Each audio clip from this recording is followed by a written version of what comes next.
La pandemia scoppiata nel 2020 ha profondamente segnato tutti i settori dell'economia. Non è passato indenne l'agroalimentare, che però sembra aver attutito gli effetti devastanti portati dalla diffusione del Covid. 2020, Veneto che tu hai detto, ma Agricoltura ha se presentato il non c'è report stato il Covid dell'andamento ci del sarà un comparto, molti settori che hanno momento a non saputo reagire, come sorridersi. quello vitivinicolo, che dopo il drastico calo subito tra marzo e aprile si è ripreso arginando le perdite. Il coronavirus, diciamo, ha inciso sul calo delle esportazioni, quindi per la prima volta dopo anni di continui incrementi, quest'anno abbiamo avuto nei primi 9 mesi un decremento dell'export del 4,3% per 1,57 miliardi e poi comunque ovviamente il settore ha sentito molto delle chiusure del canale Horeca. Le importazioni calano più dell'export nel 2020, segnale della riduzione delle presenze nei ristoranti, negli hotel e il quasi azzeramento dei servizi di catering.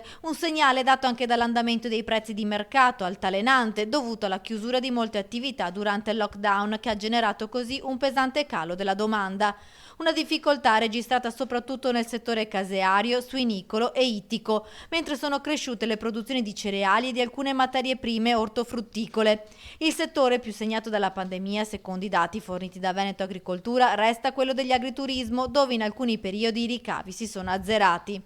Abbiamo stimato noi dell'osservatorio una perdita di valore prodotto dagli agriturismi in Veneto di circa il 50%, quindi circa 80 milioni di euro per il 2020. Quelli presentati dalla nostra agenzia regionale sono dati di grande utilità, ha ricordato l'assessore all'agricoltura Federico Caner. 61.000 imprese, 74.000 occupati, quasi 1.000 domande presentate per un valore di 148 milioni di euro. Questo dimostra la vitalità del settore agricolo rispetto all'anno scorso e dimostra anche l'attenzione della Regione Veneto per combattere per la nuova ripartizione dei criteri che devono essere a favore delle regioni più virtuose.